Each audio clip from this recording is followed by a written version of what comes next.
अस्सलाम वालेकुम फ्रेंड्स, कैसे हैं जनाब। उम्मीद है आप सब लोग जो है वो बिल्कुल फिट फाट होंगे, बिल्कुल जो है वो आप खैरियत से होंगे। तो जैसा कि आप जानते हैं कि मोहम्मद आमिर से जो है वो एक सहाफ़ी ने एक इंटरव्यू लिया और उसमें जो है वो बहुत सारी चीज़ें जो है वो उसने आमिर से उसके बारे में पूछी। तो उसने कहा था कि आपने इतनी जल्दी रिटायरमेंट जो है वो क्यों ले ली है, अभी आपकी काफ़ी एज पड़ी थी, अभी आपकी जो है वो फ़िटनेस भी काफ़ी अच्छी है। जैसा कि आप जानते हैं कि बहुत सारी काउंटीज़ में जो है वो मोहम्मद आमिर अभी तक भी एक बहुत अच्छी परफॉर्मेंस दे रहे हैं। तो उनका पूछना ये था कि आपने इतना जल्दी क्यों रिटायरमेंट ले ली और दोबारा आपका क्या इरादा है कि अपनी रिटायरमेंट आप वापस जो है वो लेना चाहेंगे या नहीं लेना चाहेंगे। तो इस बारे में मोहम्मद आमिर का ये कहना था कि बहुत सारी चीज़ें हैं, बहुत सारी ऐसी बातें हैं जो अब बहुत ज़्यादा आगे निकल जा चुकी हैं। शायद दोबारा मेरा अब पाकिस्तान की क्रिकेट में खेलना जो है बहुत ही ज़्यादा मुश्किल है, क्योंकि उसने कहा कि मैंने रिटायरमेंट अगर ली थी तो उसकी बहुत सारी रीज़न्स थी। उनका ये कहना था कि जब मैंने रिटायरमेंट का ऐलान किया तो उसके कुछ ही देर बाद जो है वो वसीम अकरम ने मुझको कॉल की और मुझसे से यही कहने लगे कि आपने अगर रिटायरमेंट लेनी ही थी तो कम से कम आप जो है वो मुझसे पूछ लेते, मुझसे जो है वो आप लोग मशवरा तो कर लेते, आपने ऐसा क्यों किया। लेकिन उसके बावजूद वसीम अकरम का कहना यही था कि शायद ठीक है, अगर आपने रिटायरमेंट जो है वो ली है तो यकीनन आप जो है वो मुझसे बेहतर जानते होंगे, आपका एक ज़ाती डिसीजन था, हो सकता है आपको अच्छा लगा हो। या उसका मोहम्मद आमिर का यही कहना था कि मैंने कोई शौक़ से जो है वो रिटायरमेंट नहीं ली, क्योंकि पीसीबी से जो है वो मेरे ताल्लुकात जो है वो कुछ अच्छे खासे नहीं थे। जो चीफ सेलेक्टर थे उनके साथ भी कोई अच्छे खासे ताल्लुकात नहीं थे। वो मुझे अपनी मर्ज़ी से जो है वो वहाँ पे चलाना चाहते थे, लेकिन मैं उनकी मर्ज़ी के मुताबिक नहीं चलना चाहता था, क्योंकि मेरी एक अपनी परफॉर्मेंस थी, मेरी एक अपनी टीम में जो है वो एक मेरा एक अपना नाम था। लेकिन वो लोग मुझे डिफरेंट टाइप के साथ जो है वो आगे लेके चलना चाहते थे।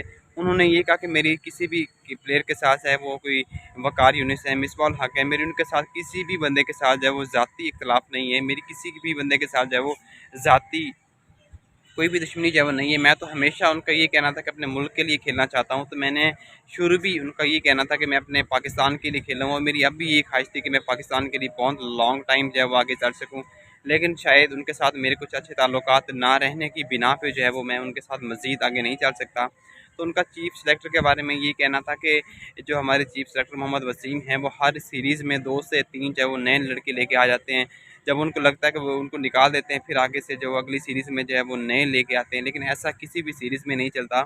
इस तरह क्रिकेट सीरीज़ जो है वो क्रिकेट टीम आपकी जो है वो अच्छी तरह से आगे नहीं चल सकती अगर आप इस तरह के बार-बार जो है वो डिसीजन लेंगे। अगर आप किसी भी उनका ये कहना था कि मेरी जो है वो वो कहते हैं कि बाबर आज़म के साथ मेरी एक अच्छी गपशप नहीं है, लेकिन मेरी उनके साथ बात ज़रूर हुई थी।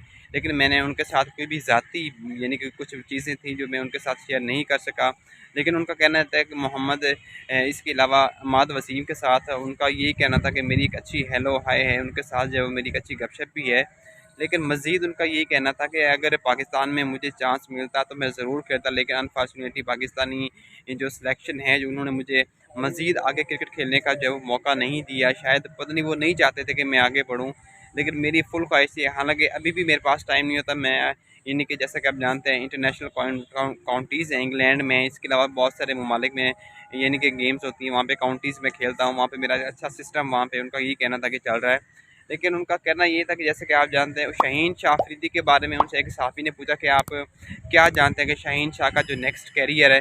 तो मोहम्मद आमिर का ये कहना था कि शाहीन शाह अभी बहुत ही यंग एज में है, जब वो 26 की एज जो है वो आगे क्रॉस करेंगे, आप रेगुलर उसको डेली बेसिस पे जब आप मुसलसल उस बंदे को तीनों फॉर्मेट में आप खिला रही हैं, टेस्ट है, वनडे है, 20 है, तो जब शाहीन शाह अफरीदी 26 की एज है वो क्रॉस करेंगे तो उसके आगे चलना बहुत ही मुश्किल हो जाएगा। उसको अपने आगे मैनेज करना, अपने आप को आगे फिट रखना जो है वो बहुत ही ज़्यादा मुश्किल हो जाएगा। एक फास्ट बॉलर के लिए हार्ड बॉल मुसलसल इतनी ज़्यादा खेलना जो है वो मुनासिब नहीं होता। और भी जो है बहुत सारी उसने बातें की। तो मेरी कोशिश ये थी कि जो भी यानी कि एक अच्छी यानी कि इंटरेस्टिंग गपशप हो, मकसद ये होता है कि आप लोगों के साथ जो है वो उसको ज़रूर शेयर किया जाए। मेरे चैनल को जो है वो ज़रूर सब्सक्राइब कीजिएगा। आज की वीडियो इतनी ही, मिलते हैं नई वीडियो में। सो मुझे दीजिएगा इजाज़त। अल्लाह हाफ़िज़।